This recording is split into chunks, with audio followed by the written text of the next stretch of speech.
Good morning, everybody. All right, welcome to the Retirement Railroad. Um, Friday live and mail call, and yes, we do have a mail call today, and some very interesting stuff that I've been waiting to get for a while now. Another thing that is occurring. First of all, can everybody hear me out there? All right, Yeah. John SRV isn't here. All right. Yes. John, you hear me? Lynn, can you hear me? Hear you loud and clear. I know you can, John. I'm just waiting to see if the other side can. Hey, Almar. Okay, Lynn says we can hear, so we're good to go.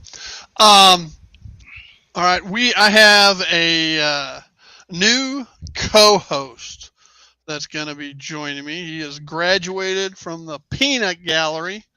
All right, to being the co-host. He likes to give me hell, so he's going to be my Ed McMahon and antagonize me throughout the streams from now on, and help me monitor chat while I'm fixing derailments and such. Hey, JB, welcome. So, without further ado, let me bring on Mr. John Linton. Hey, Mm. John. Hey, Steve, how's it going? And good morning, all. Still a nut. Yep, you are. I'm doing great. All right. Weather is gorgeous, not a cloud in the sky. Currently 75 degrees outside, although it was chilly this morning. And anytime I check the temperature when I get up in the wee early morning hours, if it's below 65, all right, that's my cutoff. All right, I will wear long pants instead of shorts. Okay, and all right, I go to the Florida footwear, winter footwear, and I don't know if you can see it or not. Uh, All right, I'll drop back some more. yeah, there you Can you, go. can you see them? Yep. All right, sandals with socks. All right, that's Florida. That's Florida winter footwear. A big rainstorm, 0.01 of an inch. Brr, JB, brr. You know, I grew up in that kind of weather, and that's why I moved to Florida when I retired. Well, it's 55 degrees here in Sparta, Tennessee, with oh, broken clouds, and we're supposed to get rain later on this evening and wind. Hey, 3 Dub, welcome.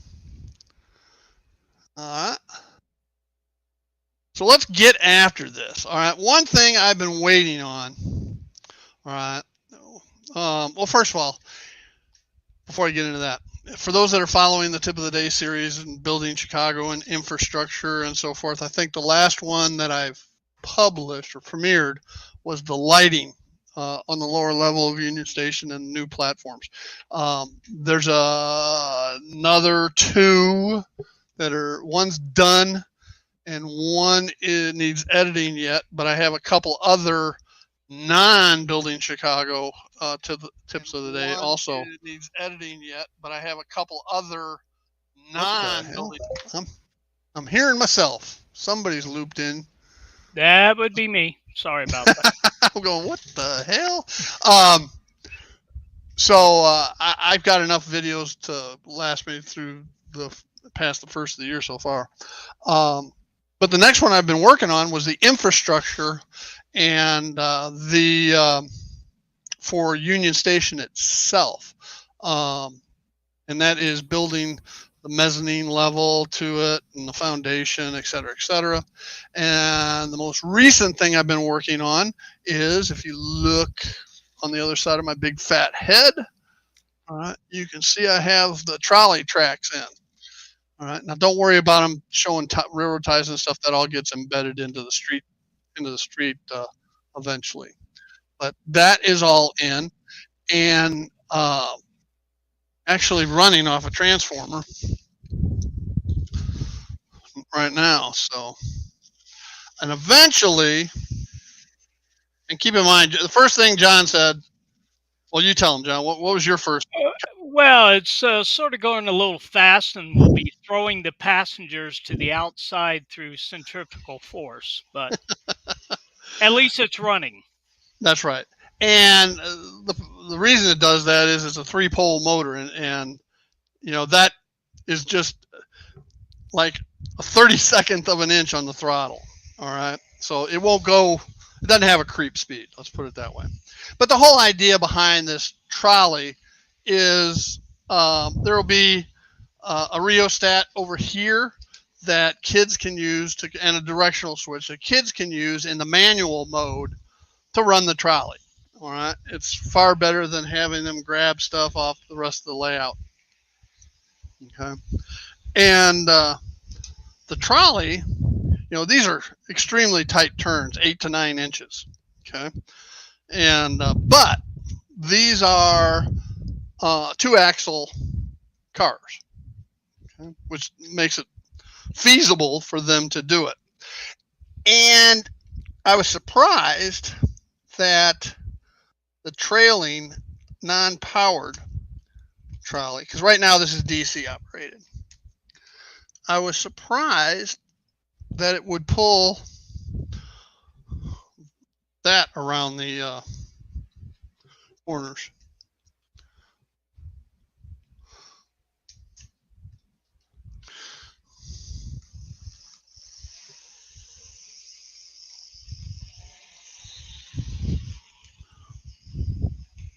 Now it will come off here or here, stayed on, came off, but it'll go back on. Okay. The issue becomes you cannot push it around. You cannot reverse it because it will push it off the track big time.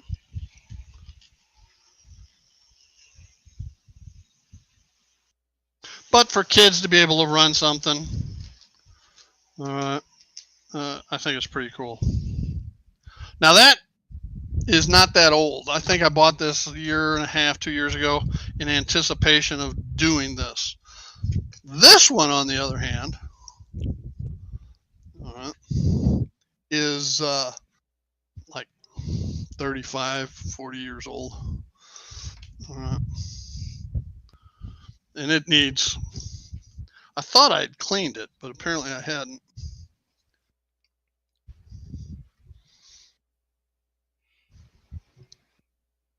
And Steve, explain once you have your buildings in, what's going to happen. Oh yeah. For those that haven't followed or don't remember, this whole back section is buildings. All right.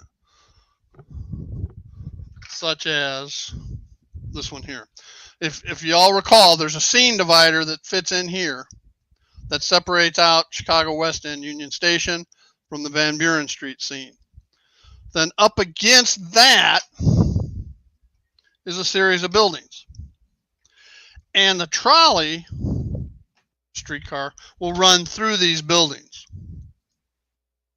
So you won't see the trolley, streetcar, whatever you want to call it, from here to here or here. Okay. And the turn here this is camouflage because there will be an ITLA Chicago L elevated platform dummy train, which is probably where this one will go or whatever, over the top here. So you won't be able to, and a scene divider here, so you won't be able to see down and see the cut through. Same thing here. You have the Chicago Post Office with Congress, which is a street, running through it. Now the end here will be open. There's no way I can get around that one. The back side here is camouflage. It'll be open from here to here because there's a sensor here. Okay, and the trolley, when it's on the motorman, will come around this way and stop. It'll delay for a given period of time, whatever I want to do, probably 30 seconds, a minute, something like that, before it reverses and comes back out. There's a sensor here, so the trolley will stop here at Union Station to load and unload. And then it'll come along and it'll go under the L and it'll stop here to load and unload before it goes inside the buildings. And then it'll stop here before it reverses to come back out the other way. That's when it's in the motorman mode. Now, to get to this point, I had to already do an unboxing because I only had 2 pieces of FlexTrack left. And I estimated I was going to need at least 5. So I went ahead and bought a 5-pack, and it came in via Amazon in this huge box. And I have 1 3/4 sections left. Okay. And that should be the last of my track work, because I don't know any place I could add any more tracks. You know the layout, John. Until you start the Helix. Or the Yeah. Hey, we're not going on the Helix. Get over it. It ain't happening. You know there's no place to support a Helix in here. Living room. The only place I could do a Helix is right here in front of me. It would take up my workbench. And no, I can't. I'm not Speed. I can't go inside the Helix. For those that know the reference to Speed from the NMRA. So, hey, Anthony. Did I miss anybody? I said hi to Al earlier. I said hi to JB. All right. Hey, Steve the Plumber's there. All righty then. So that was the first unboxing, was getting the track so I could get this track work laid out. And I already had a small old Tyco, actually I have 2, transformer. So when I got the track laid, I hooked it up to one of those old transformers so that I could play with it. Hello, Dave from DES Media Productions. Glad you could join us. So, John, why don't you show them your layout? Well, there's not much to show right now. Of course, I moved up here in March, and I'm trying to utilize as much as the former start I had. So right now I have this center section up, starting to lay my curve around the outside. I needed at least a 30-inch curve for my 210-2. Got the base work of the roundhouse there. There's going to be 3 more stalls, so it'll be 18 stalls. Already had the turntable. Steve and I installed it once. Now I got to install it again. Hopefully you learned that first time. Yes. And then it goes down here to this T section, which will curve out and go around the back wall underneath the photos there. And then there will be a crossover that'll go through this end up against the current board, because I can't block off those 3 doors. And then it'll come back across this close. Well, why can't you block off those doors? You say I can. Well, see, but my wife can't get under it. So, and I created some storage underneath the layout, and then that's cool. That's a good idea. Got all those drawers over there that my wife graciously got me. Cool. They're pretty well full, but that's where I stand right at the moment. You're almost caught up to where you were over in St. Pete. Well, as soon as I get the outside ones up, which are going to have to be redesigned because it's a different shape. Yeah. This is 16 by 14. My other room was 11 by, well, on one end it was 16, the other end it was like 14. So I got to reconfigure some of the boards and try to use what I have first. Oh, sure. Absolutely. Being retired now. Yeah, for those that don't know, John was one of my subscribers. September of last year.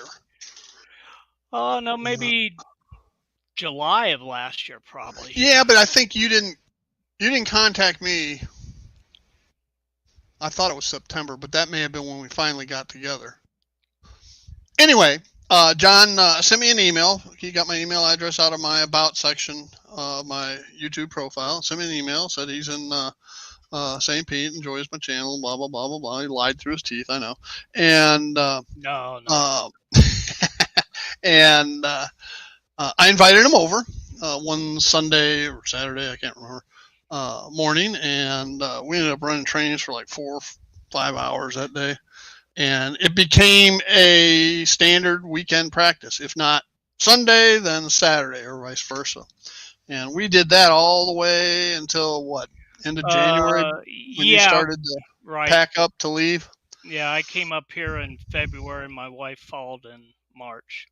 Right. So that's John was my original train crew member. The other person that's been over here, there's 2 other people that have been here. Jason Friend, one of Lynn McCurdy's friends, that who had moved from out Lynn's way in California here to the Tampa Bay area, and Lynn graciously got our contact information, switched it, and he came over, and he actually been here when John and I were running trains, and the 3 of us had a real good time that day. And then the other person was Nisi's been here, all right. And Nisi and her husband came by one day and looked at everything and had a great chat.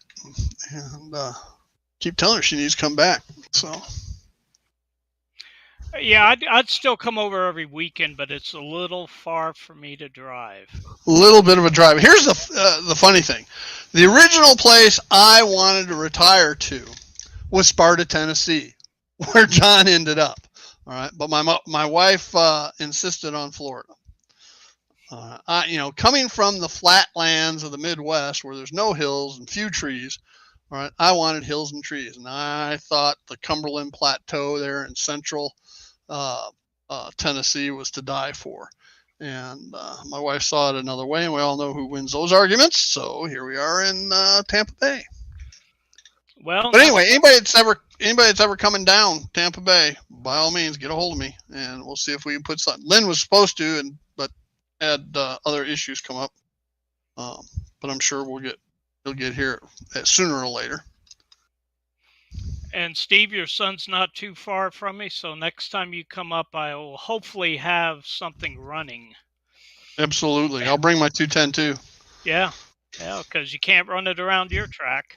No, it can almost make it, but almost doesn't count. Yeah. There's one little place that's an issue.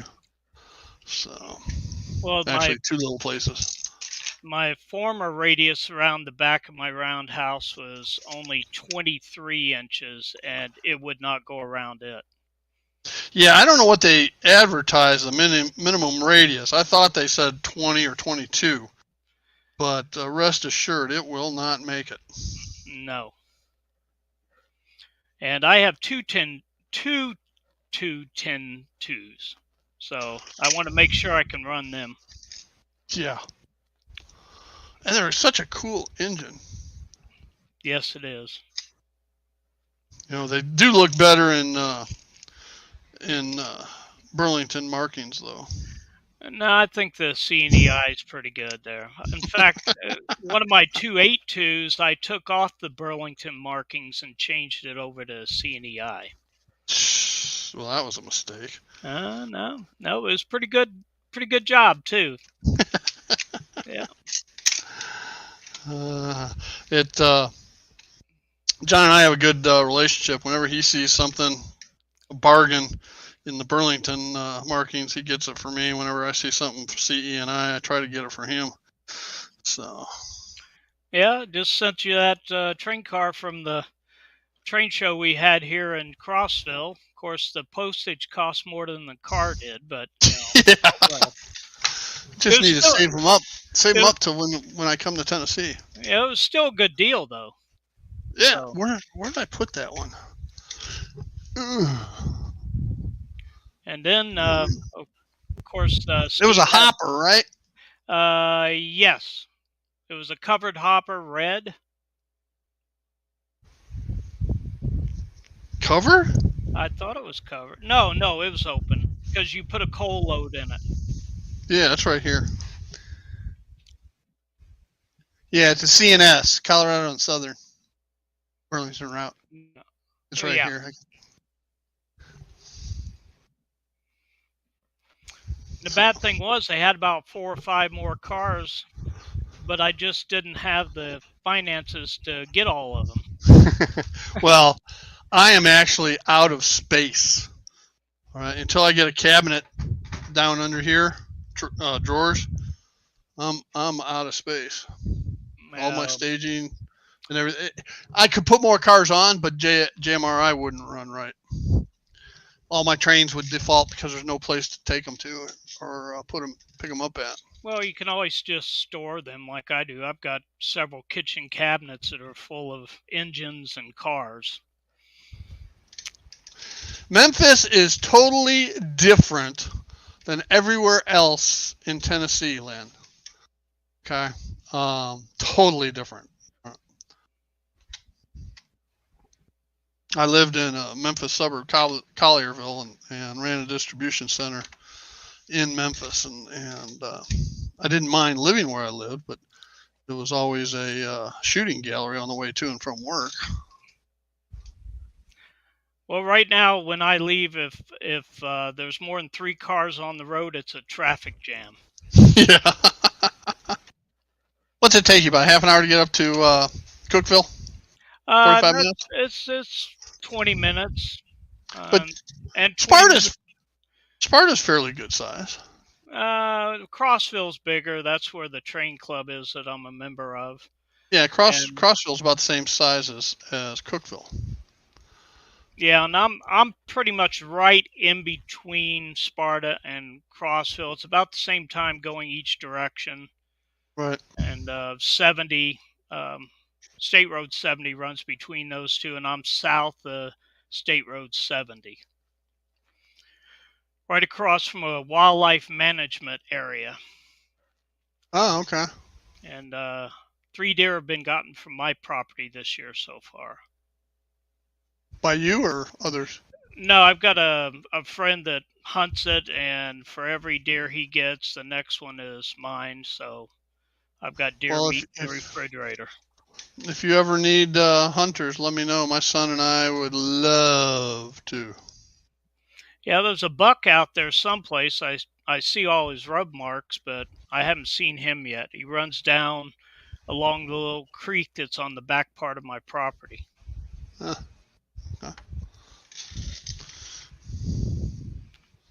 Now I was supposed to have 5 unboxing items, and one's not here yet. Okay, it was supposed to arrive yesterday, and it's out for delivery today. The track was another. We got 2 more down here. I don't know where the other one is, and I don't remember what it was. So go figure. That's old age. I know it. What? So it's okay. I still cannot find my DCC system. You still haven't found it? I still haven't found it. I don't know. I know I packed All right, JB. it up. I know I packed it up, but I don't know where it's at. Yeah. Yeah, there's nothing better than deer chili. Oh, yeah.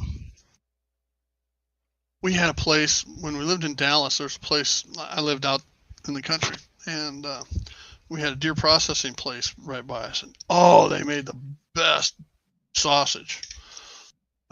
You take your deer meat in and get sausage. You can get sticks, like Slim Jim sticks and stuff as well, and jerky. But their sausage was to die for. So it's very good. Well, if we went to the store, if it was a train store, we won't see him again today. I do have a train store up here in Crossville. When I initially got up here and joined the Crossville Model Railroad Club, they said that the only place was south of Crossville, Art, who is a member of the train club. However, there is one in Crossville, but he wasn't a member of the train club, so the guys weren't telling me about him. Well, now he's a member, so we get 10% off if we pay cash. So Cool. But he is close. He can order stuff for me if I need him to. Yep. But I it's am. nice.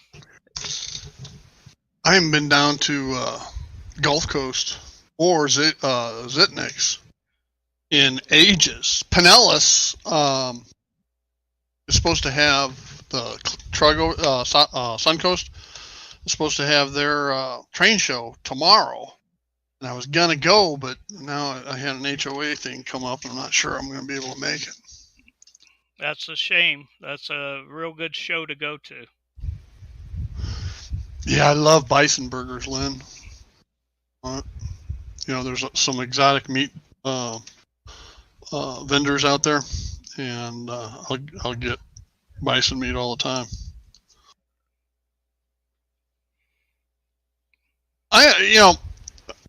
Plumber, I got 2 train stores, but the problem is they're both 45 miles, so that's at least an hour and a half, depending on traffic, away from me. So I used to go once a week to one or the other, and I haven't been to either in probably 6 months. Well, when I was in St. Pete, Zitniks was about 5 minutes away. Or if I hit traffic, it was 7 minutes away. Traffic meaning a kid on a tricycle. Yeah, but real good store. If anybody's in west coast of Florida, Zitniks is an excellent train store. They mainly sell new, old stock. They buy out hobby shops up north and then bring it south. Yep. And Suncoast or Gulf Coast is another good train store. They're mainly wholesale prices though. They're mainly retail prices. Well, I'm sorry, retail, yes. Yeah, you don't get too many deals down there, but if you need advice, or they've got a lot of technical expertise and parts. So they were the ones that taught me how to do my first decoder install. Yeah, and I remember taking a couple of my engines down there that had the Loke sound in it that I couldn't program with JMRI. It wouldn't do anything to them, and took them down there, and they programmed them in about 3 minutes. And yeah, because they've got a Loke sound programmer. I bet you but those things run what, $100 $150? $150, I believe.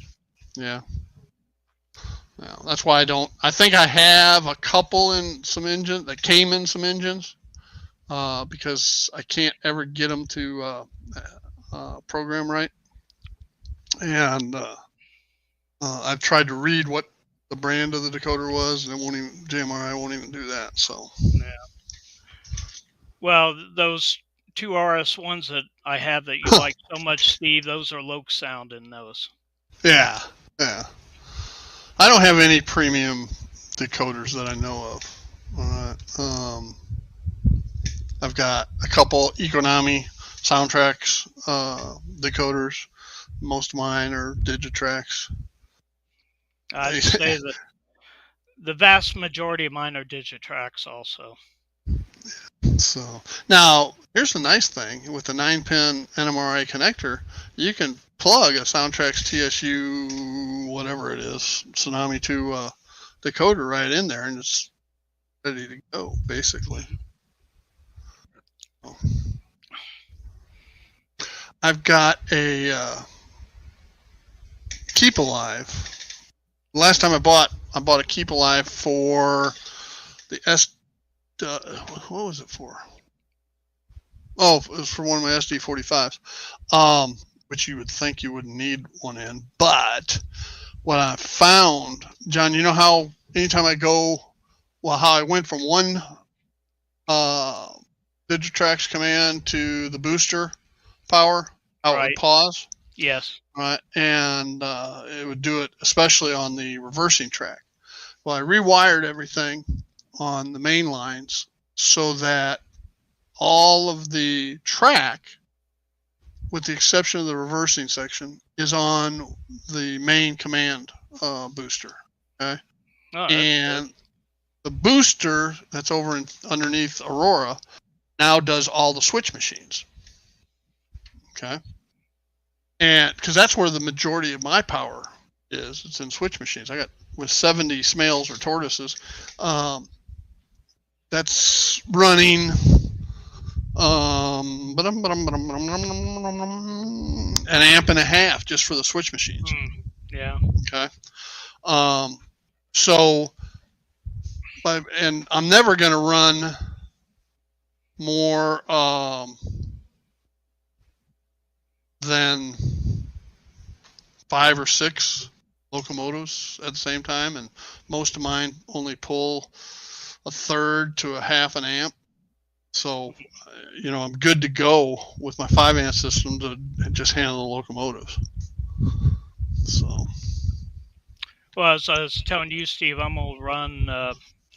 I've got some computer power supplies that I'm gonna break down and wire up, so I have different voltages on bus lines going around the layout. So I'm able to, hook in a 3-amp or 3-volt light system into it and not have yeah. to get a reducer. Because Well, the lights I've been buying are all different voltages, so I get what I can when I can. I just like putting in the 12-volt bus line, and then using resistors to take it down to where it needs to be. That's just me, though. If people don't know how or are uncomfortable soldering, then that's not the way to go. But I can't see putting in a 3-volt, a 5-volt, and a 12-volt all the way around a layout for lighting. Well, Steve, it would probably been easier if you started that way when you started your layout. Now to get in there and change everything, it would be.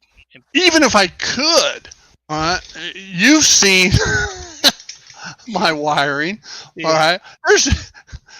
That's the last thing I need is 4 more wires running around the perimeter, 4 or even more running around.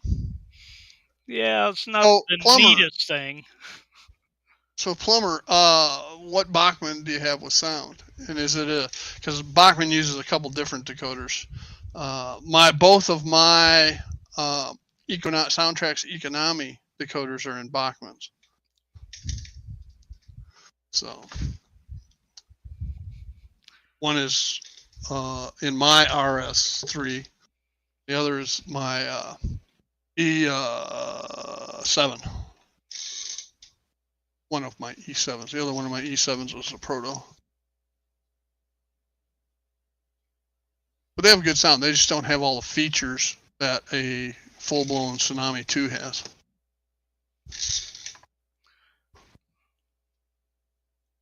Yeah, one of my tips of the day coming out this Tuesday is the one I told you about, John. Mm-hmm. All right, my bonehead. Well, I don't know, bonehead. My lack of ability to figure something out over a period of a year, and then finally able to stumble across it. Hey, we all have those days. Yeah. Plumber, there's. Hello, Mary Bernie. You're more than welcome here. Thanks for joining us. Plumber, there's several videos on breaking down the CPU power supplies to make them for your layouts. Just remember to follow all their steps because you've got to make several crucial hookups or you're going to blow it. Yep, an SD40 Plumber. Okay.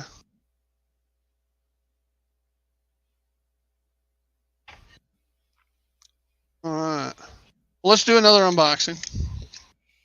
All right, like everybody else, I got my mini prints in. And I'm a member of the Mini Prints of the Month Club. So when I ordered my mini me's, I told Bernard, or asked Bernard, I said, why don't you just ship them all together and save yourself some money? So he did that, I hope. But I screwed up my order, my mini me order.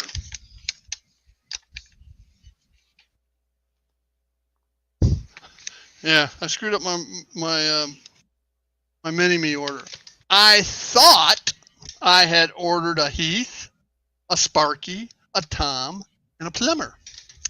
Unfortunately, because you order so many, you get a free. You use Rick Tree code, and you get a free Rick the Tree.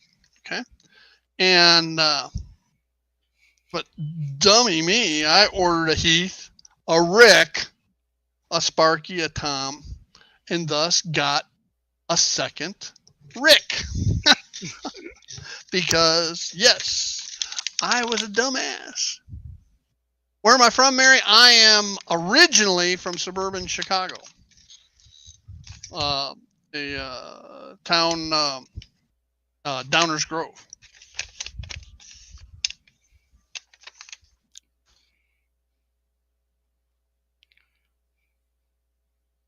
Oh, you're trying to figure out which wire is which? I think they're standardized coding, color coding. It should be right on the housing of the power supply. Will tell you which color is which, but usually I think. Oh, I'm sorry, John. Oh, I'm sorry. It's your show. Plumber. I got you, Steve. I got you. Bernard must have read my mind. All right. Okay, I did get a Plumber, even though it's not on my packing list. I got a Tom. I got a Heath. I got a Rick and his tree.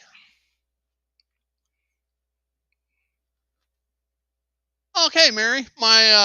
I got two kids. One I actually have three kids, two of which are in the Nashville area. One's up in Clarksville, and the other is down in Murfreesboro. And then, of course, I got Sparky.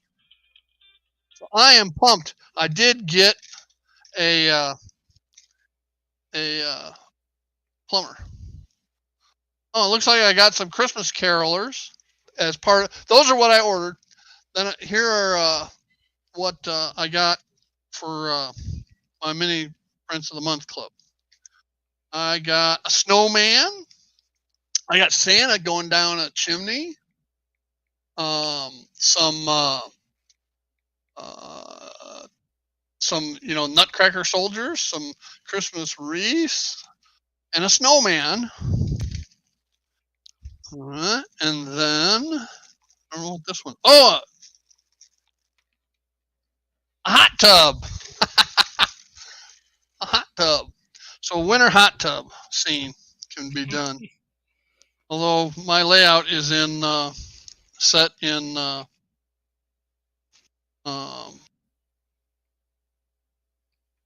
August, early August, late July.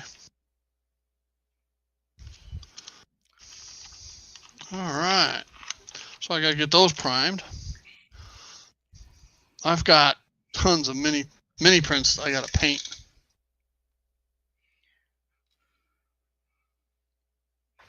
I have gotten started on my King Arthur. Well, Plumber, the other thing you can do is just plug the thing in and get a meter and read what the outputs are. I'm sorry, John. Oh, it's okay. It's your show. Hey, hi.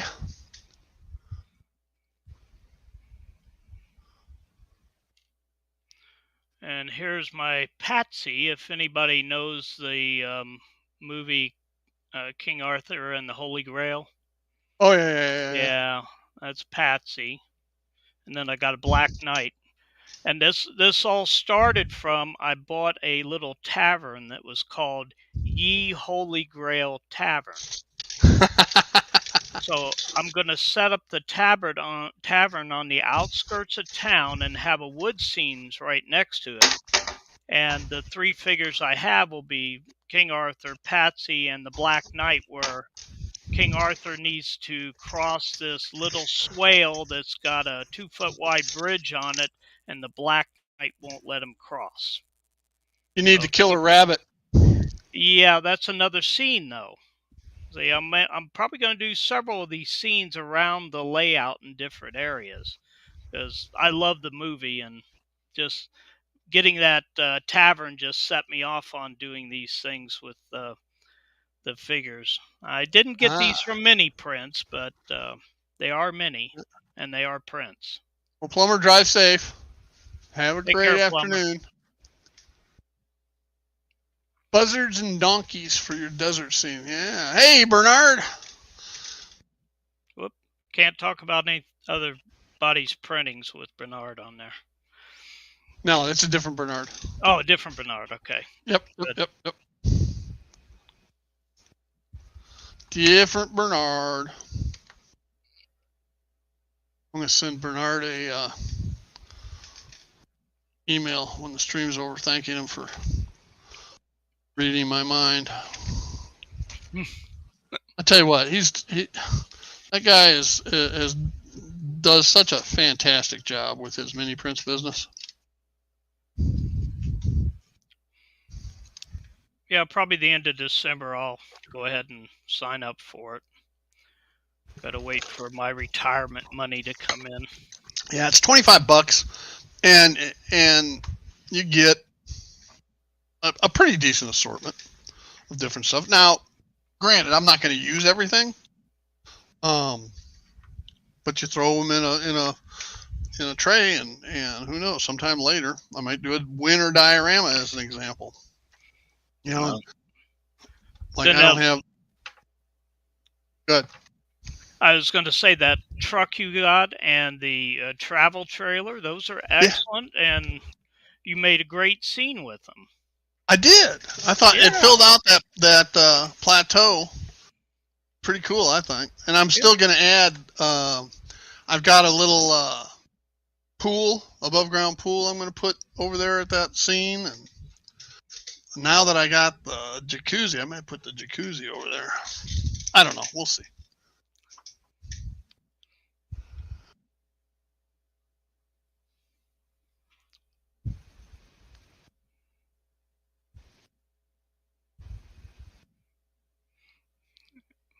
All right. Well, I got one more item to unbox, and it is, ta-da, the Motorman. All right, this is my second one. It comes with the power supply and the board and all that. And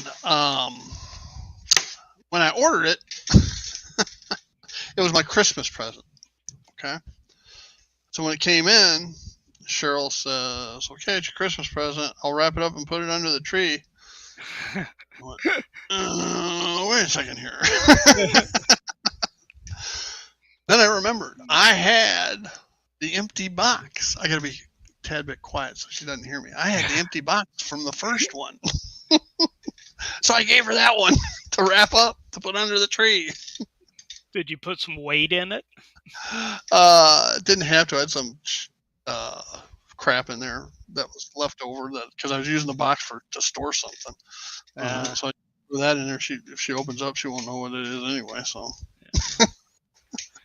She isn't in the next room. Yes, Bernard. This is the infamous John Linton.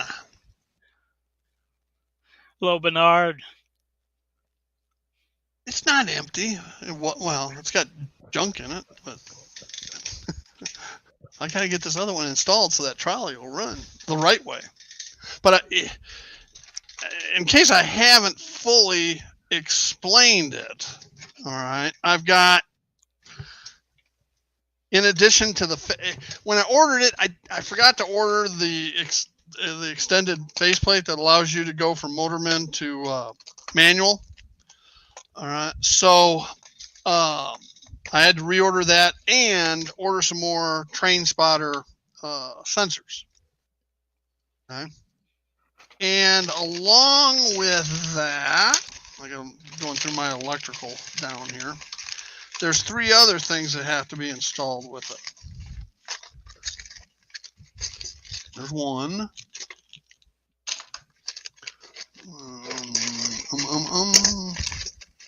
Where's the other stuff? I'm gonna dig. Oh, there it is. There's 2. Where's the third? Come here. It may be in the drawer. Anyway, 2 toggle switches. One is they're both double pole, double throw, and one is a double pole, double throw with a center off position. Okay, so the way it's going to work is first the power. I connect the DCC system into the leads from the track, so it can get the commands to the double pull, double throw with a center off position. That's one. The one set of inputs to there will be DC, and other set will be DCC with the continuation going to the motorman. Okay.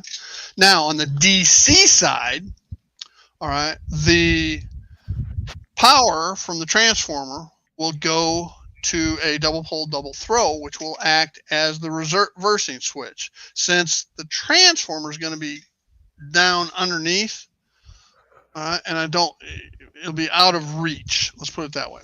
So I'm just going to leave it all, leave the power turned all the way up, and the directional switch, leave it in one direction, and use a double pole, double throw to reverse the polarity to reverse direction in the DC mode. From there, it will go to this rheostat switch, which also has an off position. That's good. That'll allow kids, because this will be mounted back here.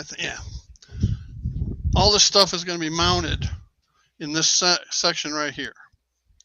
All right, so this will allow kids, all right, to control the trolley when they come to visit.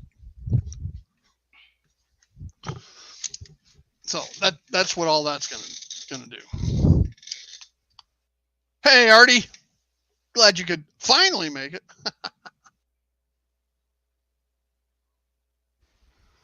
Hi, folks. A CCD. Don't know what that is.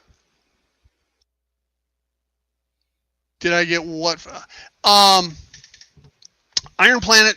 The only place you can get, there's 2 places you can get the Motorman.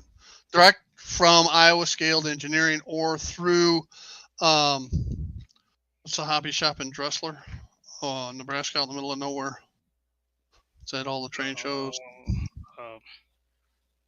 Can't remember it off the top of my head. They're one of Ken Patterson's sponsors. Caboose Stop? No. They're from Iowa. Iowa. That's Carol. That's Carol. Yeah. Anyway, you can get it some of the times through them. Okay, but he does have a discount code for the Motorman. Their prices went up from $100 to $125, and Heath got a code that'll knock $25, bringing it back down to $100. And Heath will tell you, and I'll tell you, that is the best value in model railroading. If you want an automated system to run trains just back and forth, and have intermittent stops if you want, you can program DCC commands into it. Bar none, the Motorman is the best value I know of. Okay, and it doesn't hurt that they're also from my alma mater. I swear I know one of the guys, but I'm not sure. I think he was about 3 years behind me.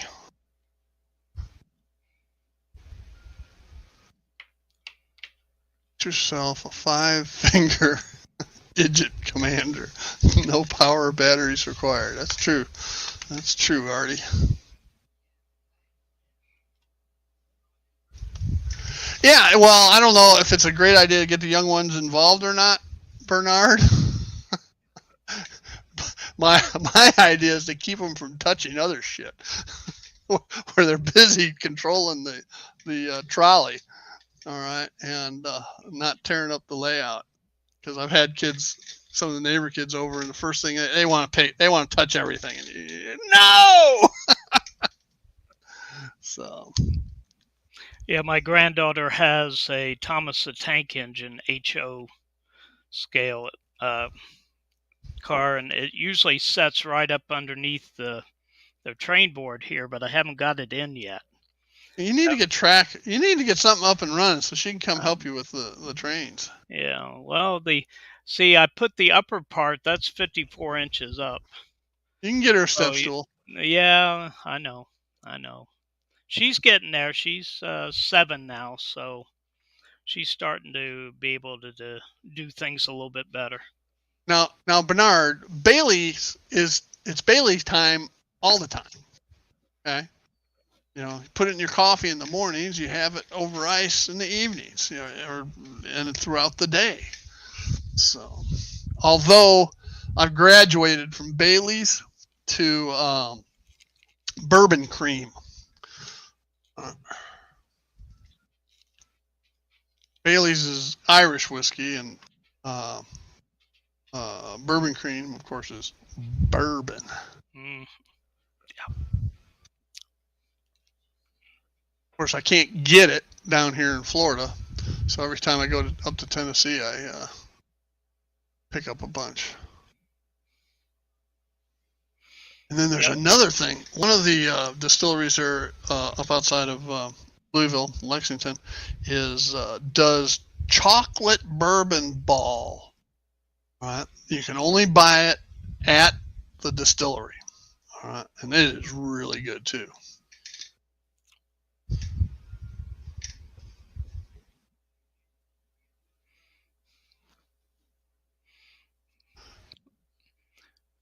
You got a case of Bailey's? Cool. What I've found I can buy up here right out of the stores is apple pie. Oh, yeah.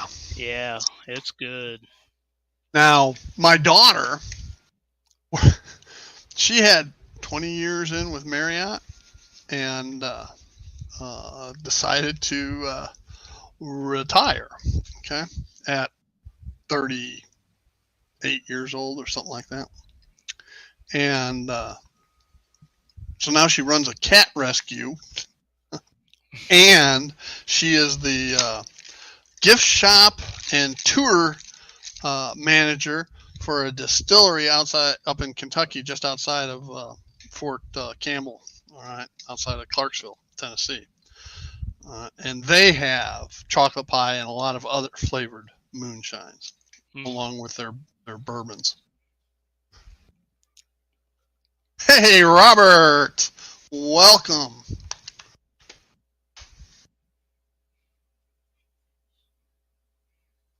So needless to say, my other unboxing, I already did it, the Motorman. Okay, so we're through all the unboxings, unless the mail comes.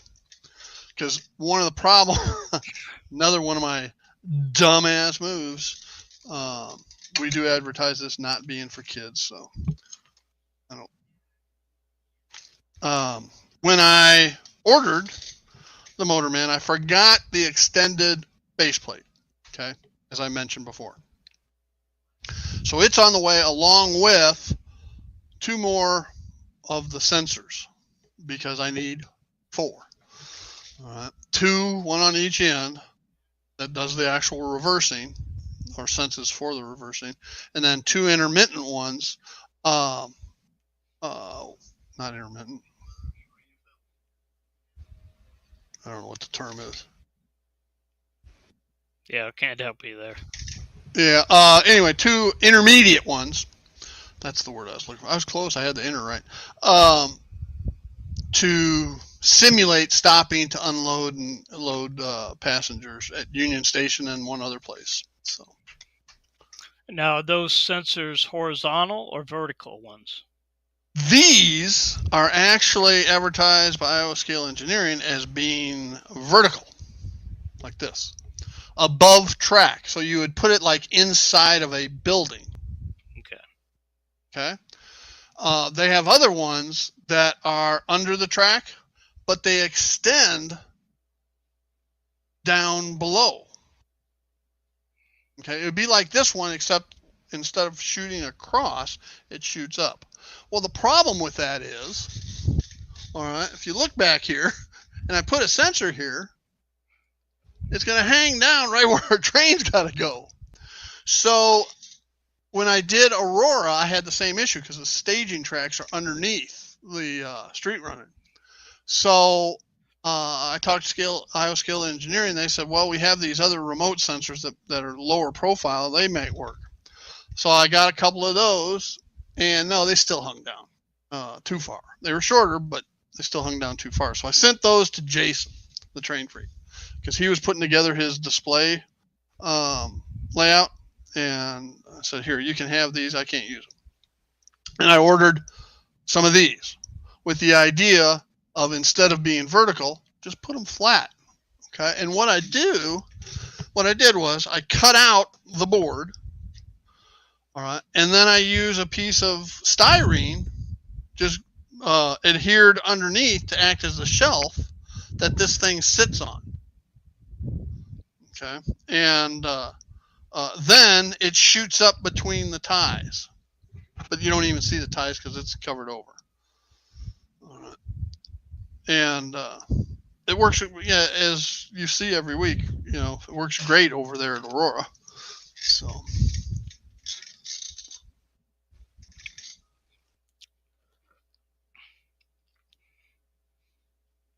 And Steve, I'm still amazed at the amount of work that you've done on the layout just in the last 9 months since I've Since you seen left. it. Mm. Well, yeah. Now that I'm not running trains with you, all right. Yeah, I have you time to work. got more time to work on it, right? Yeah. That was all your fault. Yeah, I guess so. No. Yeah, I think I mentioned this last week before last. Rick Bailey asked me what I'm going to do when I finish, and I said, well, there's more stuff to do than I can't even see a glimmer of light at the finish line. All right, because it may look finished, but it isn't. It's presentable. I'll put it in that terms. It's presentable, but it's not nowhere near finished.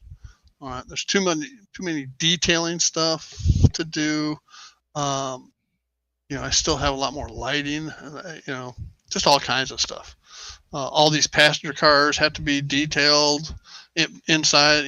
Put interiors in them, light them, and so hundreds of people.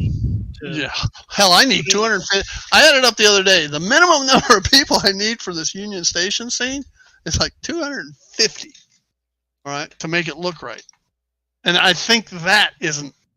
I think it's going to end up being closer to 350. So.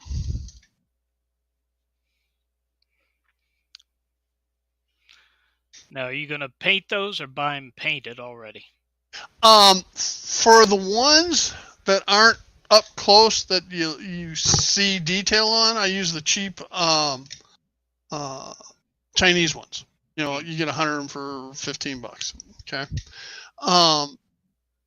For the up close ones, like a guy hailing a cab as an example, or a policeman pulling somebody over. I got my policeman pulling somebody over. That I use the whether it be Woodland Scenics, the Faller, or Keebri, or the good painted ones. Let's just put it that way, not the cheapos. And I've got a bunch of them down here that I haven't put on yet. Here's the cheapo Chinese. I still got two packets of people sitting because I still have 1.5 of my bi-level cars to do. I have some kids swimming. Here's just some mini people from Bachman, standing people, a kid selling newspapers and stuff like that. And, I got worker bees I need to detail. So I got all kinds, to work on.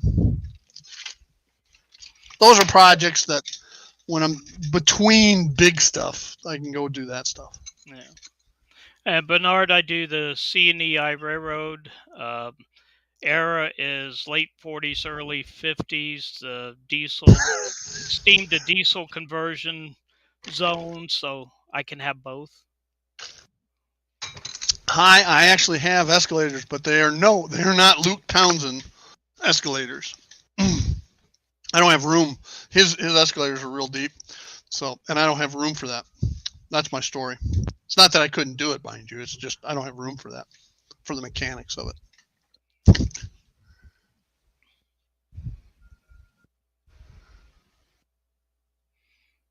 Well, good, Robert. What I do is I take the pre-painted stuff from China, and I'll try to add some little detail stuff, and then give them like a black wash that helps bring out like the folds in the clothes and stuff like that. So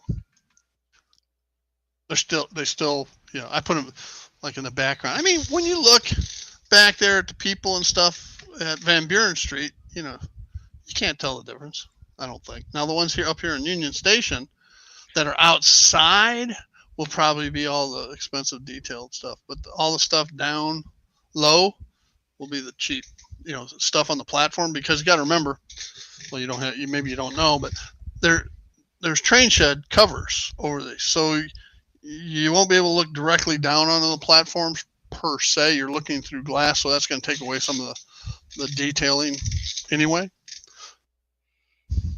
And then the ones in your passenger cars don't really need to be that detailed. No, they're not. They're cheapo Chinese one stuff. When you fly your passenger cars by, you can't see anything in there.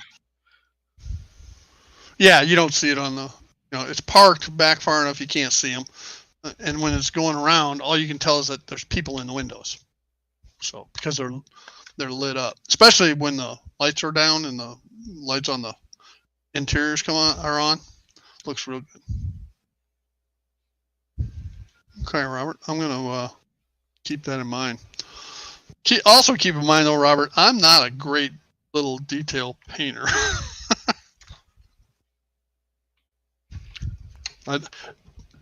Excuse me, I don't typically have the patience for it. At least I'm honest about it. Yeah, and I finished those 72 worker bees, and then was going to go to the next set, and it's another 72 worker bees. I'm tired of painting them. Yep.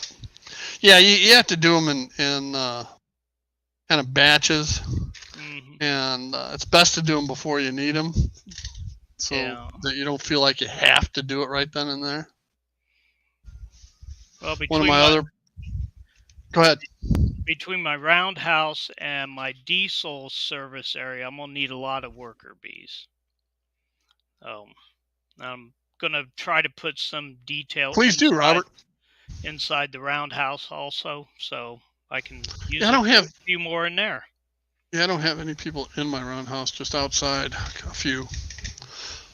Another project I got to get on here pretty soon is these chandeliers. I got to replace these incandescent bulbs with some LEDs. The LEDs I bought that have the resistors not pre-wired, they're actually in the bulb.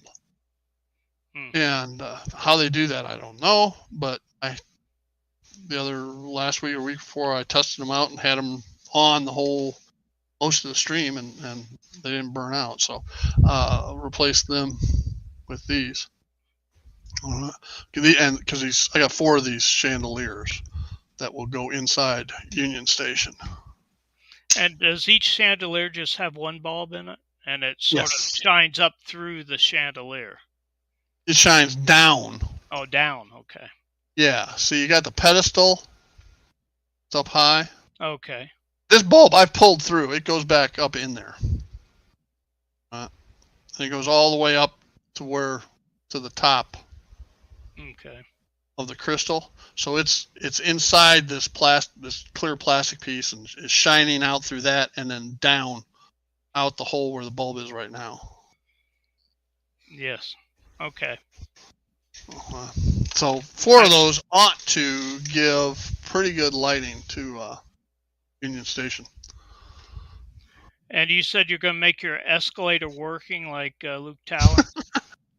No, that's not No? what I said. Oh, No. I thought that's what you said. Yeah. No. There's no space for it. No space. Well, you know, Luke Cowan's added- escalators are about that thick, about 3 inches, 2.5, 3 inches thick. I said, I don't have that kind of room on those platforms. just extend your cabinets out into your aisle some, and you can do it. Yeah. That'll work.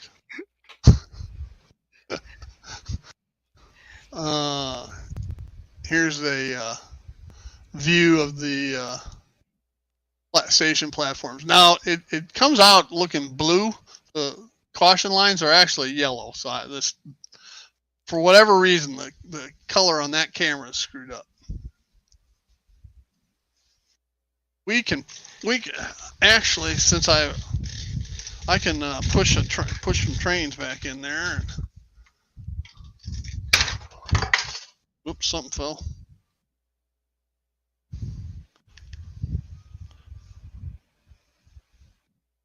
All right. My wife wants to know what I broke now.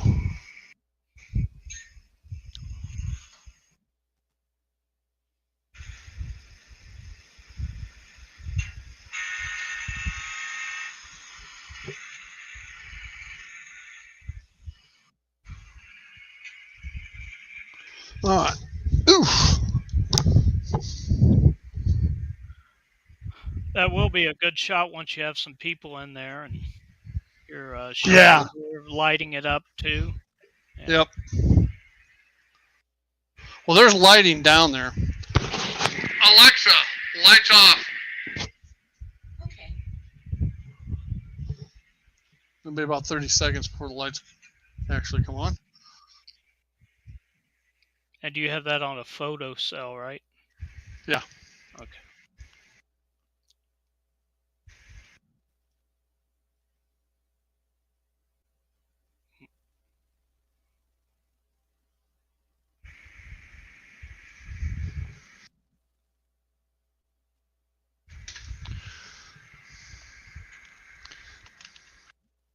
Tried to move this train with one engine and set up to run on 3. Up, and I'm trying to push it up a hill. I gotta go help my wife a second. I'll be right back. What'd you say?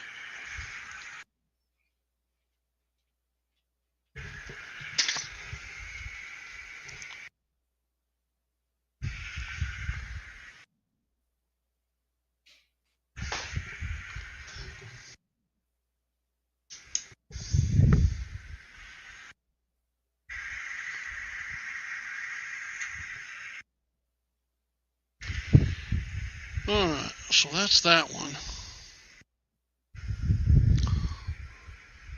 Now, let's bring the excursion into the station.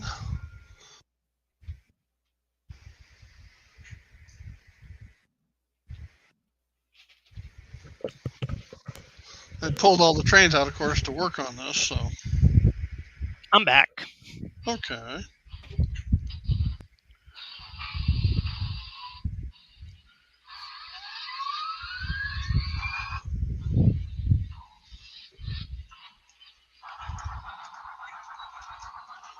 Now the excursion train, it parks back there.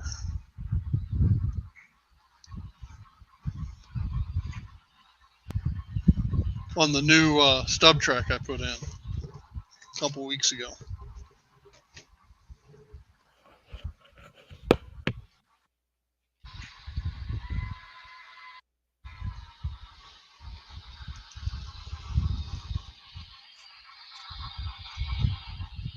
Oops.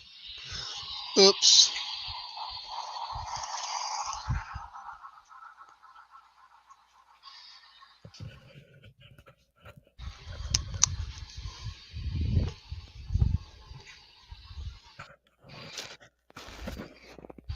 Good dear.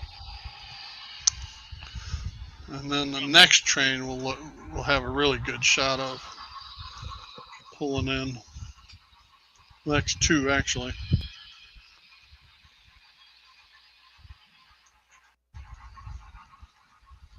All right, now I got to back that in.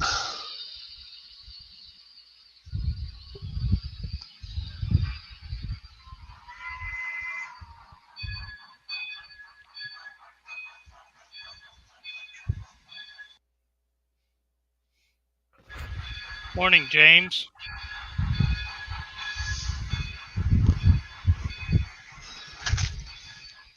Hey, James.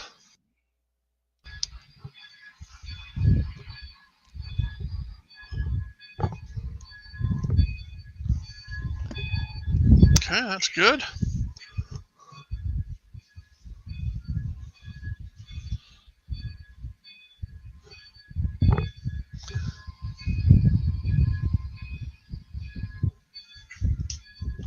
Now,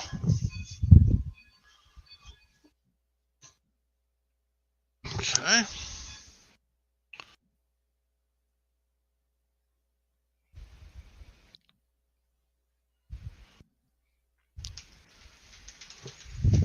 Bernard, my favorite locomotive is one of my RS1s.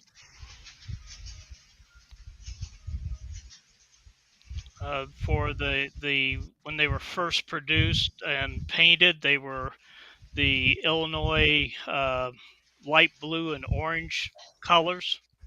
Then their second paint job were the black ones with the white stripes on the nose and down the side. I think they're Steve's favorite of mine also because of Yeah, the sound. they have great. Those are the ones that have your ESU Loke sound, right? Yes. They sound really good. And what was that? Was it a Baldwin or Fairbank Morris switcher you got? That sounded pretty cool too. Oh yeah, that has. Let's see. I think I soundtracks sound in that. Okay. One of the drop-in boards fit in there. Yeah, that sounds real good too. All right, we're gonna next time around. This train's coming in the Union Station on the far this side of the far platform.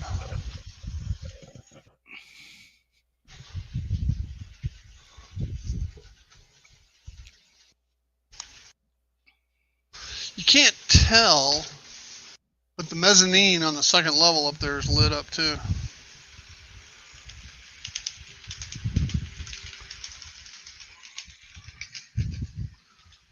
Because a lot of it, I got to put railings up on the mezzanine. And the whole idea is that when I run a camera car into the station, it'll look pretty cool.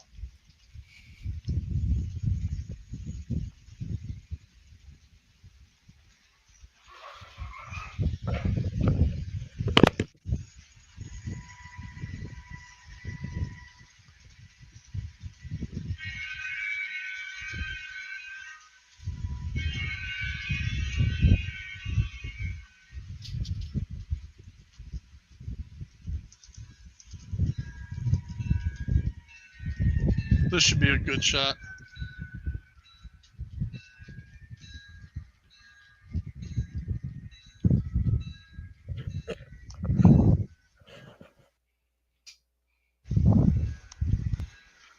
Oh, back again. How's that look, John? That looks real good.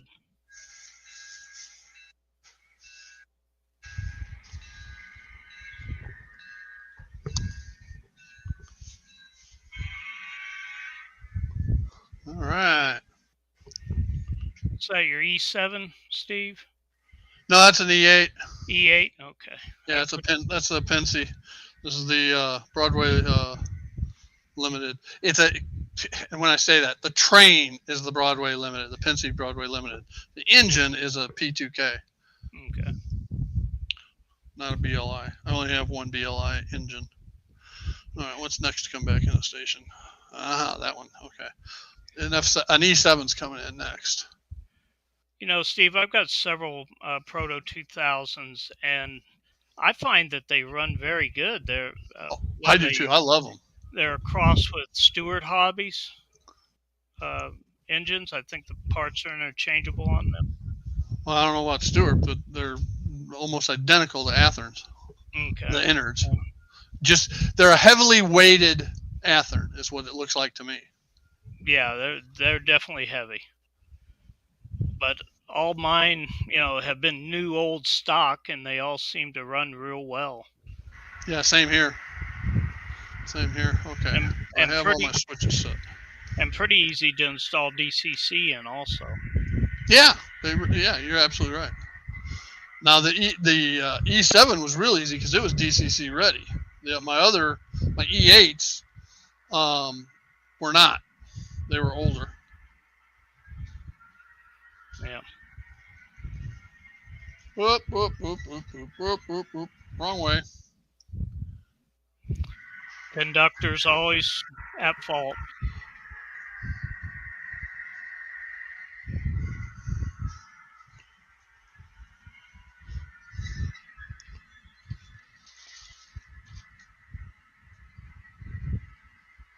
Yeah, Anthony, have a good lunch.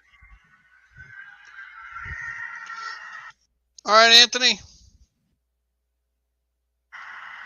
Don't forget, folks, Anthony has his live stream at 3:30 today.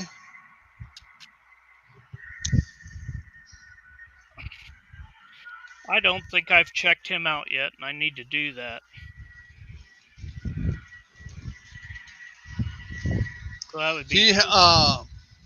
He's got a pretty cool layout.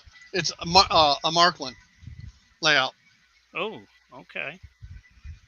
When I was stationed in Germany, there was a train store downtown Bad Kissingen, West Germany. And the mark to the dollar was pretty good at that time. Yeah. I should have bought a lot while I was there, but I didn't. Let's see how this one looks to you, John. I see the strobe, and that's about it. It's that bright.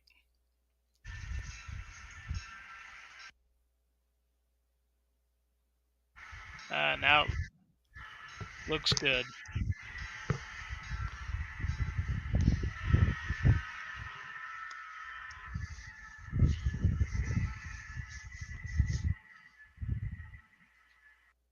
All right, I'll switch away from that camera because I can't get the final train in with that camera where it's at. So.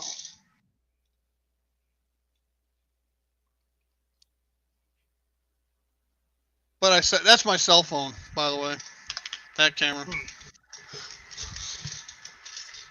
Alrighty then. And all I miss. Okay.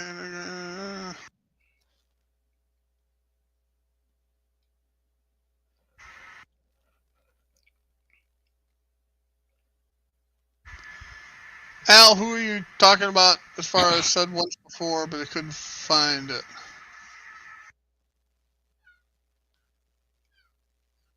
Well, have fun with that snow, Bernard. I'll be thinking of you.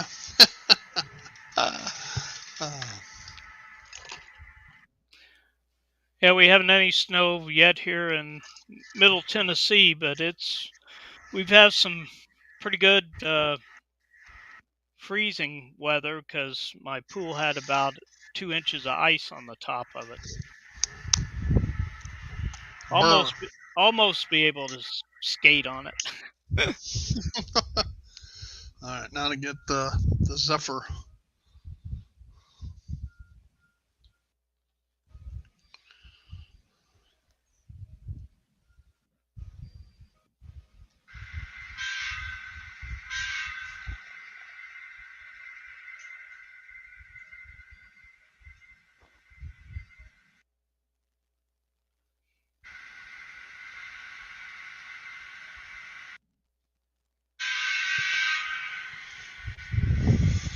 All right.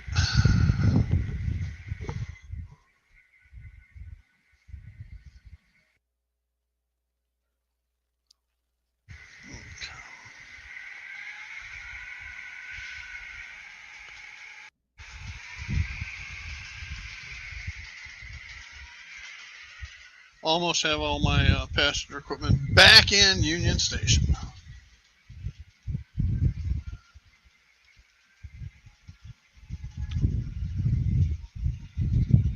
Just have to move them out again to do some more work there. Yeah. But the next step is putting the motormen in, and the whole idea was getting the infrastructure done to where I could put the trains back and put the motormen in without an issue. Okay. So, but at least you have enough space to park them where you don't have to pick them up off the track and move them. yeah, well, I'm parking them on the main line. Well, yeah, but at least you have enough room. Yeah. One thing nice about DCC is you can independently control trains on the same track. Now, High has been doing outstanding work. He's DC, but he's put in Arduinos and blocks and such that he's added logic to the DC so that he can. It's like having DC DCC. Does that make any sense? Kind of, sort of. He controls the track like DCC instead of the engine, instead of the engine. You know how the engine, okay, the decoder will vary the amperage. Well, his blocks, he can control his individual blocks, not just turn them on and off or reverse them like a normal DC layout, but he can actually vary the voltage, amperage, whatever, to slow the trains down and make them stop automatically via his logic circuitry. So it's pretty cool.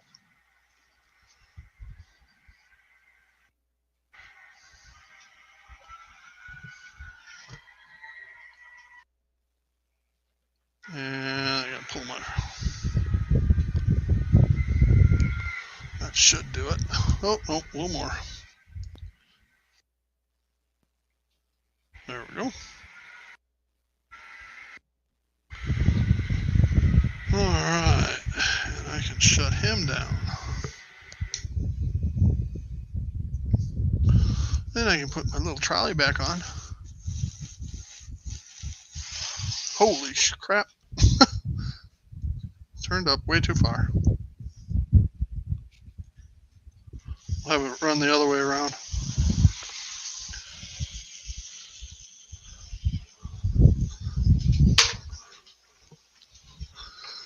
Hopefully by next week I will have the motorman in and controlling the trolley. The other DC engine I have, which is okay, Bernard. Thank you. Hi. I thought based upon our earlier chats that I had gotten it, and I think that's so cool because now you don't have to spend the money. You've invested your money on, for lack of a better term, there are Arduinos, but circuitry and such that each of your blocks basically have a decoder instead of each one of your engines. That's the best way I can describe it, and run it on DC versus DCC. So, I mean, it's been very, very interesting to watch. I never even would have thought to do that. First of all, I think an Arduino to me is a 4-letter word. I don't, I had to, in the old days, in the early days of PCs, and the failing days of the mainframes, I was doing some programming work, um, and trust me, I don't want to do it again. I used to do some extremely complicated Excel spreadsheets, and I worked in DBase and just all that kind of stuff. And I don't want to do it anymore. I just don't want to do it. I've forgotten most of it. My last programming class didn't go well in college, so I don't want to do much programming myself. The comp sci class, the second comp sci class I had to take, it was a Fortran class, but this is way before PCs, and I'm walking to turn in my final, right, which is all these punched cards. What happens? You drop them. I tripped. Yep. Yep. I didn't. Luckily, they all didn't get out of sequence, and luckily, I had the foresight to number each and every card, in pencil. So I was able to fairly easily get it back, so that when the professor ran it, it would run. So, because if it doesn't run, you flunk. Okay, yeah, I was going to ask what you were going to use as a command station, but that makes sense. A DCCEX command station. Okay, provides the signals. Okay, cool.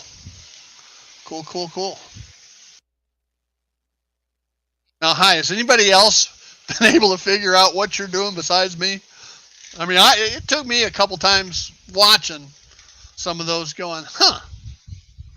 And before I finally thought I had it figured out, and even then I had to ask you. I said, "Is this what you're doing?"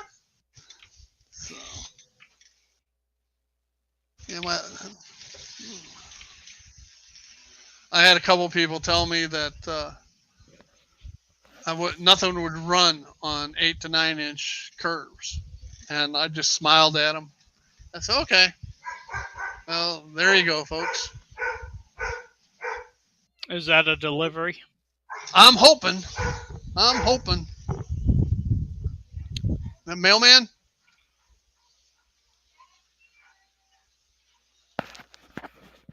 Oh, it might be.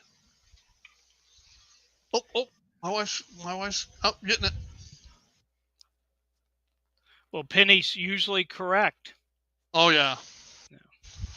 If any of the delivery, mail, UPS, FedEx, Amazon, what the hell is that? Huh? Yes. Is that UPS?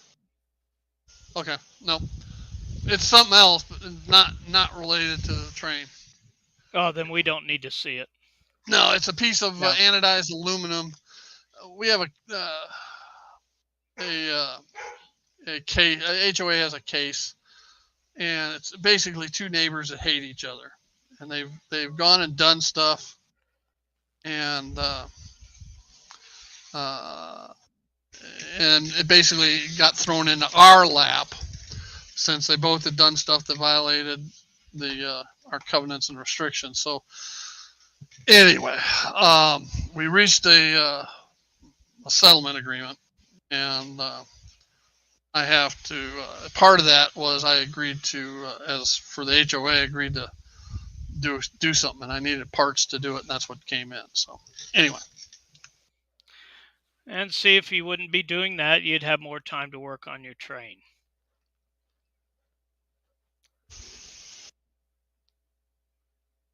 Yeah, that is so cool. Hi.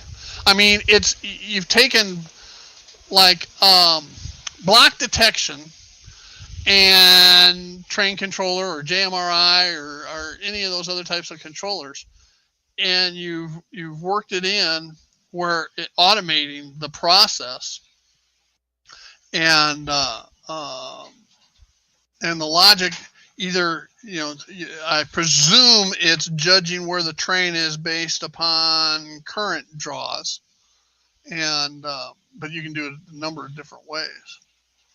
So I mean, that's just really cool. When I laid this thing out, I didn't have the foresight to figure out, all right, let's let all these trains run automatically. And I could do it. I'd have to add some block detection. And then JMRI has, and other systems have ways of managing the trains through scheduling and so forth. But I that wasn't my goal for this layout. I mean, running the Motorman on the two street sections, I think, is pretty cool. But the rest I want to control. I want to be interactive. But that's just me. All right. And it's not to say automated you can't still do that. Okay. I mean, you still can. But we all know what happens when I try to do something fancy. like run 3 trains at the same time. Mm-hmm. John's over there. Uh-huh. Yeah. Okay. I thought that was the way you were doing it. I thought I remember seeing that.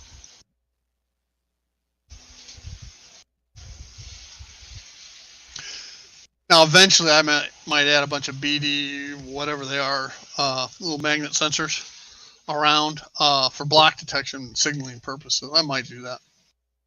That's one of those things that, that's a project in and of itself that could take a year to do. And I'll do that when John comes down to visit. Oh, sure. Yeah. Let you crawl underneath, John. Oh, yeah. Yeah, I'm a lot thinner than you are. That's true. All right. What else is happening, John? When's the next time you're at your club? Well, after my wife's doing a little better, try not to stay away from the house too long in case she needs something. That. So hopefully she gets her last chemo first part of January, and then maybe by February I'll be able to get back there. But it's kind of good because, where I stay most of the day is in the room next to her, which is the train room. So there you go. I can be working on the train. You're finally getting stuff done. Yeah, still not as quickly as I want to, but I'm going slow at it. Plus, I don't want to run out of stuff to do before I can afford flow to and steady. That's stuff. The way to do it. Yeah. Yeah, you can. That's right. Hi, we can always blame Heath. I am in uniform today, in case anybody was wondering. I am in uniform. Yeah, I was trying. Heath had to go to Chicago this week, and I kept sending him restaurants. Go try this place. Go try this place. As far as New Yorkers will deny it. Everybody will deny it. I've lived all over the country. I've traveled all over the country. I've eaten, at some of the best restaurants there are in the United States. And I'll tell you, my favorite city as far as food and the diversification is Chicago. Okay, which is the actual melting pot of the U.S. So. Well, I've got one issue that, I was going to make my staging yard or one of my yards out of the microengineering ladder track system. And I'm missing like half the ones I need. My order's been in since November of last year. And I got the first batch, maybe 4 months later, but still haven't gotten the rest of it. So I'm kind of on a hold with that.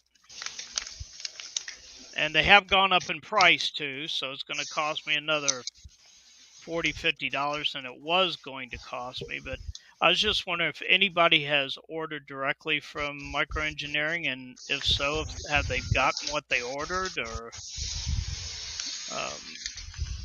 are they backlogged? I know that the new owners are trying to ramp up the production. Yeah, and they're also trying to set up online ordering and some other stuff. That was always the problem. One of the reasons I never order anything from Micro Engineering is it was hard to order. Right, you had to manually fill out an order form and mail or fax it to them. Yeah. Or order it from your hobby shop and hope it comes in. Do that. But I still have my two GP7s that were paid for last November that may be here in first quarter of 23. Yeah, I'm still, as you and I talked about the other day, I'm still waiting for my Rapido Burlington E8s. So that I ordered, 2 years ago? Year and a half, 2 years ago? Yeah. We talk about food. There's one thing that when I go back to the Netherlands, I will never, ever eat again. And when I was over there, for judging a koi show, they were passing different things around and snacks and so forth. And for the most part, everything's the same. They don't call carbonated beverages carbonated beverages. If you want tea, right, like a can of Lipton tea, you can get it with or without bubbles. Okay, cool. So you always have those little differences. Even England, separated by a common language. Aluminum's aluminium. A trunk is a boot. And a decal's a deco. Deco, yeah. So, although I have heard numerous English people call them decals too. But anyway, back to the story in Holland. They passed around a candy dish, right? And it had black licorice on it. And I thought, cool, I like black licorice. I'm one of the few people that does. And looked like our black licorice. Let me assure you, it is not. You know how our black licorice, that crystal coating that's on it? Like a Chuckles, that comes in the rainbow colors in one black piece and it has the crystal sugar on the licorice. The crystal on the licorice in Holland is salt. Right? So I popped 3 or 4 of these things in my mouth. And my wife and good friend's wife are there. They set me up because they're the ones that passed me this stuff. They set me up and I popped that in there and they looked at me and my face is like, oh crap. And I got all these people from Holland around me. I don't want to be rude, but that stuff was horrendous to me. All right. There's always cultural differences. Well, that surely was one. But I just thoroughly enjoyed our time there in Venlo and Arson for that koi show. There was a little a mill, a water wheel mill that had been turned into a liqueur distillery. So we took a tour of that and sat in their little bistro outside and taste testing all their different liqueurs. And another day they have an ice cream shop that's right there on the river. I can't remember the name of the river, but it's part of the Rhine River Valley. And the barges, are going up and down, and you're sitting out at this ice cream place on the balcony outside, having these creations, ice cream creations that were second to none. I'm salivating just remembering. All right. Do I know the name of what? I missed the name of the licorice. No, I don't know the name of the licorice. The name of the liqueur distillery that's in the old water wheel mill. No, but there's only one in Arson, Okay. It's around the way from the castle.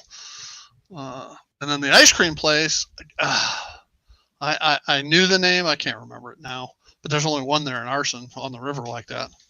And there's a couple bistros on the street. You go out and sit out and have a beer and chat. And I mean, it was just a wonderful, wonderful experience. Hey, Lee, how you doing, buddy? Okay, cool. Hi.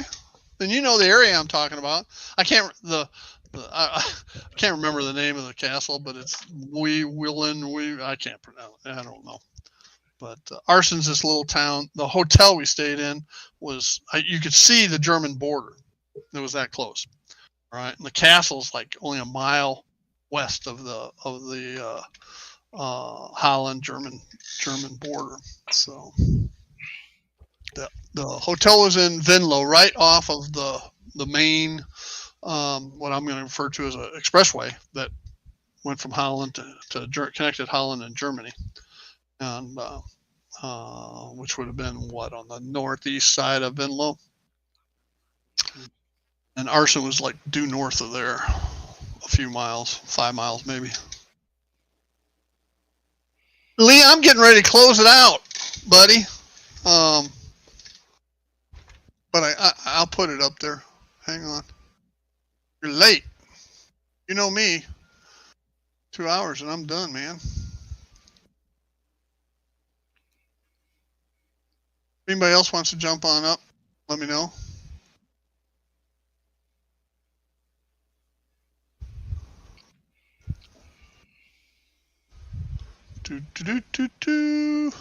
Sometime I want to get back to Europe. I want to go back to where I was stationed. All right, Jay. You have a great day, buddy. And don't get too cold up there in the Great White North.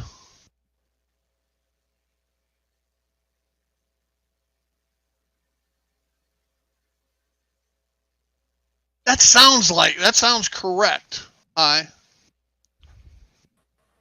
Sounds absolutely correct. Hello, Steve. Hello, Lee. How you doing now? Hey, Lee, how you doing? Not too bad. Steve, are you going to be able to come on my live stream on Sunday? Yeah, I should be able to. All you got to do is send me the link. Yeah, well, that's what I'm about to say now.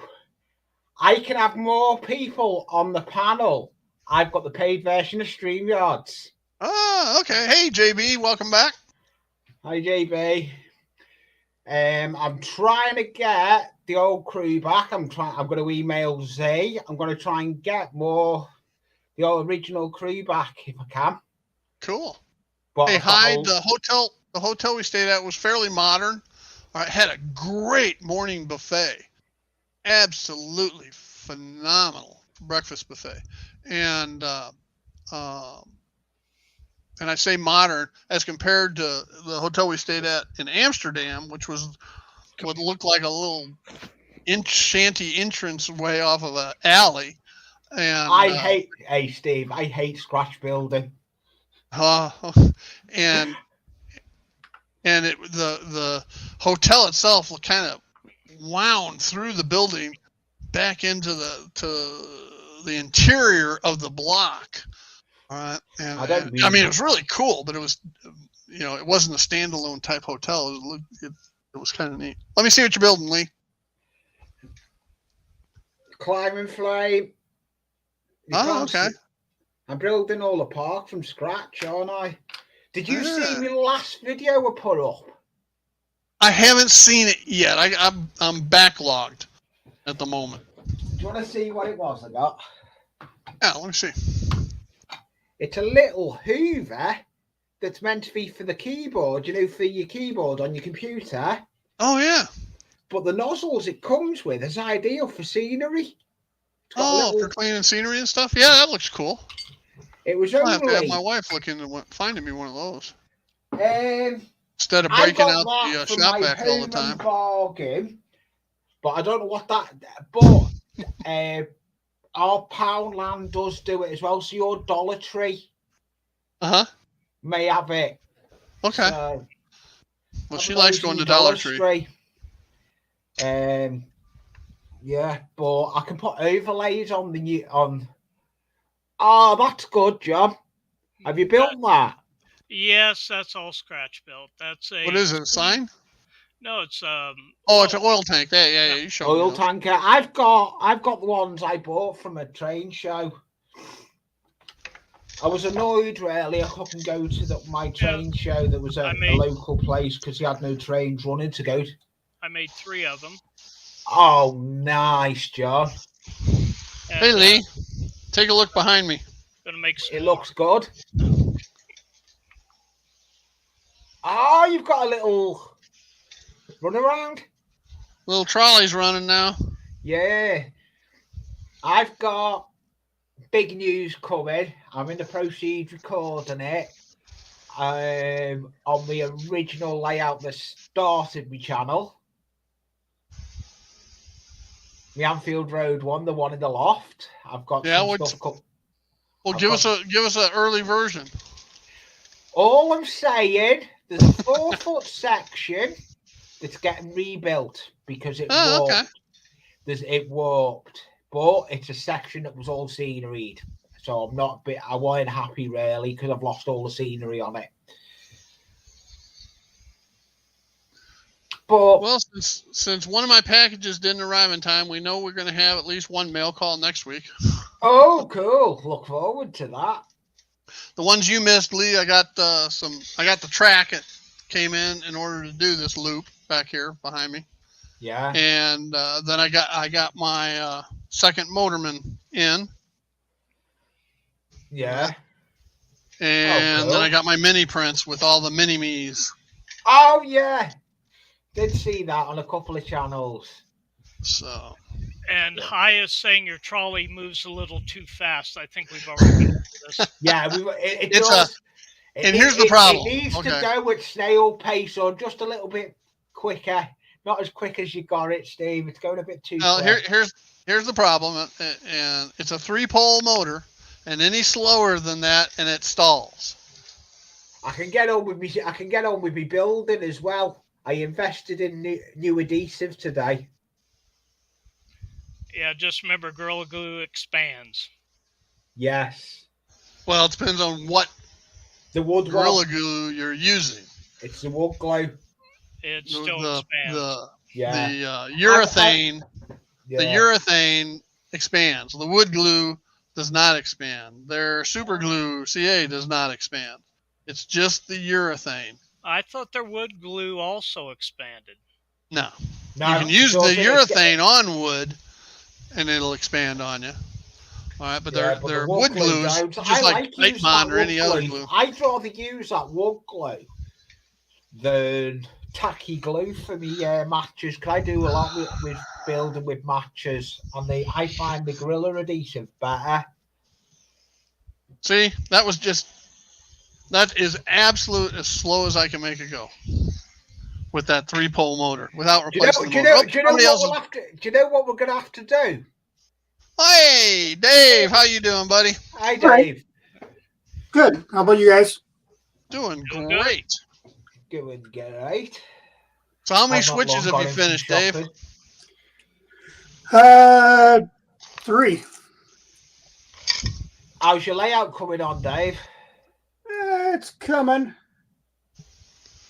So you're still doing them from the paper templates? Yep. Cool. Hey, Dave, are you in work on Sunday when I'm live streaming, or are you around? Yes, hi, it is DC. Sometimes I am, sometimes it depends. Yeah. No, it's just I was telling Steve, I've got the paid version of StreamYards now, so I can have more people up on panel. Yeah, it depends. Sometimes they got me work coming in early, but most of the time, yeah, no problem.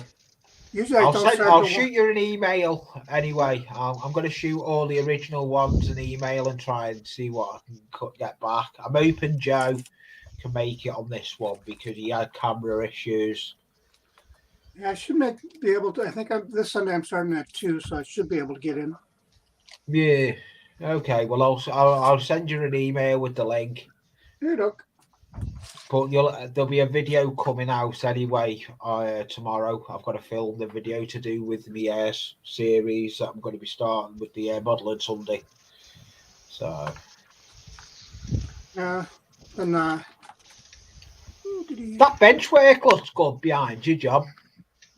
It's pretty stable. It's 1x4s, and It does look good. Luan is the decking, and then 1-inch. You've got storage as well for boxes underneath, haven't you, as well?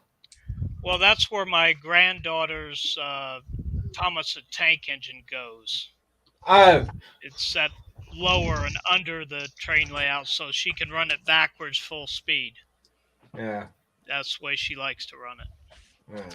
So, yeah, it's still a work in progress. Of course, Hey, a layout is never finished. You're always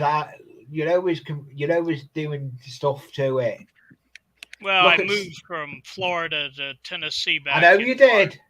Yeah. I know you did. You lived not far from Steve. Yeah, and I finally got started on my layout when I kicked my daughter out and sent her to the Netherlands. And had just got all my bench work up when we decided to move to Tennessee to be by my granddaughter. So I had to tear it all down, and now I'm putting it back up, but it's in a different configuration of rooms, so I've got to modify stuff.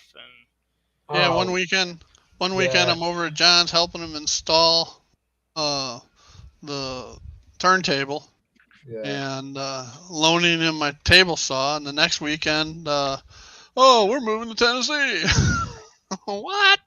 So I bring the table saw back and never got to use it, but I'm gonna have to buy me one up here. They do come in handy. Seeing all the progress. Between my miter, my double miter chop saw, and my scroll saw and table saw, and my router, I can do just about anything I need. Yeah, me, it's just I need a good table saw. Well, I'm putting in the Motorman, which will give me the affordability to use DC or DCC, and I'll probably end up putting a decoder into that trolley. All right, and wiring up as DCC.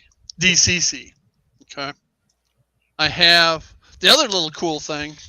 As long as we're messing around here, I still have the very first engine I ever owned, and this is like circa, I think I was like 5 years old when my dad bought me my own train set.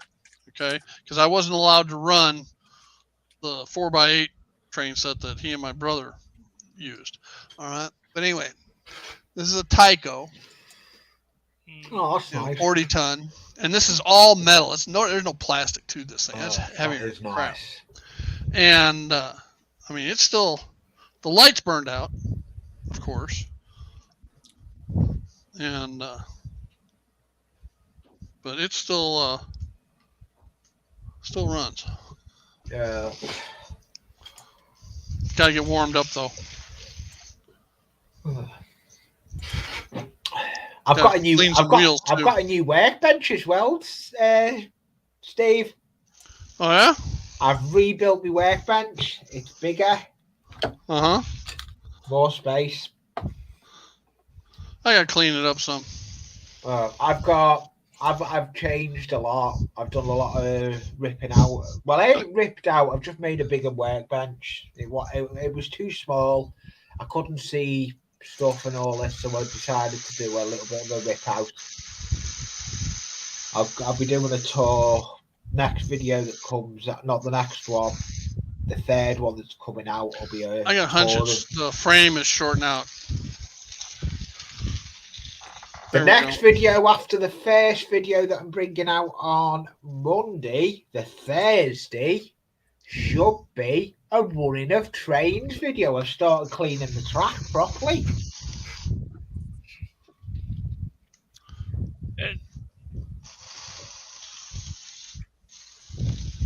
Steve, have you replaced the 60-year-old grease in that yet? I cleaned it once, but in 1980 something. The So it's only but 40-year-old stuff. yeah, I've got to fix it. But I just want to show that it still runs. All right. Kind of, when you push it around the track.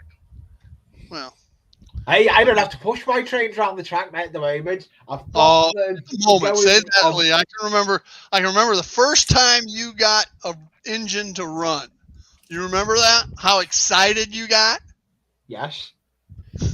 But I've actually cleaning the track. I'm going to give you the quick glimpse of what I'm using to clean my track, and it has got alcohol in it. Glasses cleaner. But I've read it, and the ingredients in it is isopropyl alcohol. Isopropyl, yeah. So basically, it's a watered down version for cleaning your glasses. I use 99% isopropyl. Yeah, I can't get it at the Um, moment here. We cannot find isopropyl alcohol. But you don't want to use that for everything. Okay. Yeah, Because use 99% isopropyl, you'll start melting plastics. yes, like if yeah, You just have to be wary of it and use it. Yeah. I'll use it if I have to Appropriately. like cleaning motors and all that, the Ringfield motors. I'll use white spirits. Yeah. A lot of people use CRC 2-26, I think, and I've Yeah. got some of that, and I'll use that. Okay, but I will not use it on my main lines because it deteriorates the traction tires on my steam locomotives. I was annoyed. The weekend just gone here in the UK, we had a big train show, and there was no trains running to go to it. I was annoyed I didn't go. All the top modelers were there from the UK. Oh, the Worley show. Yeah. I couldn't go. I believe it or not, though, the War Scenics competition they run. Uh huh. I came runner up in it. Oh, good for you. Because I did enter it with a scene. Oh, sugar! My battery's running low. I've not got my laptop plugged in. Well, we're 2 minutes away from my. Yeah, I know we are with you, Steve. And I turned into a pumpkin, so. Nap time. Yeah, nap time. Thanks for letting me up anyway, Steve. Dave, what do you got there? Oh, wow. Oh, wow. Did you do that, Dave? No, I bought it. Oh, okay. There's Nice. That What's is the- nice. Are you planning building something like that? no, just got I kind of like it. I'm gonna put it around the wall and lay out. Oh, nice. I can't tell. What engine is that? I'm gonna say it's probably an F3.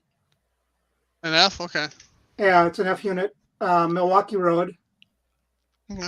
It's Farmington, Minnesota terminal station. Ah, all right. And then I also bought this one. Your name's doing. Hold it up some. Yeah, there you go. Let's see if I can move Those the are camera. great. Are those pen and ink or are they pencil? Pencil.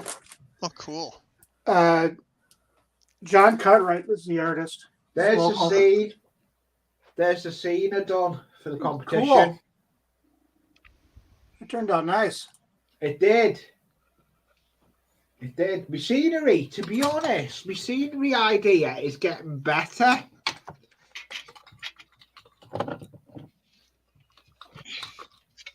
My track cleaning of choice, Masonite. I've heard about that, yeah. It's non-abrasive, but it'll rub off anything that's on the surface of the rails. So, Yeah. I'm not saying it's the easiest. Yeah, John. Yeah. Just what I use. Here's one of my favorite ones. That's cool. Oh, nice. Ooh. I can't go and get it. Let's go and get it. I'll take the headphones off. Well, guys, I am. Let's wrap this up. Lee's going to come back, and we're all going to be gone. Oh, there he is. Oh yeah. Yes, definitely do a video about the train show. Oh, that's cool, Lee. That is, what is it? Southern Railway. I want to get. And have a guess what loco it is? Excuse me. No idea. Nigel Gresley. I want to get a jacket from Yellsma Graphics of Oh, yeah.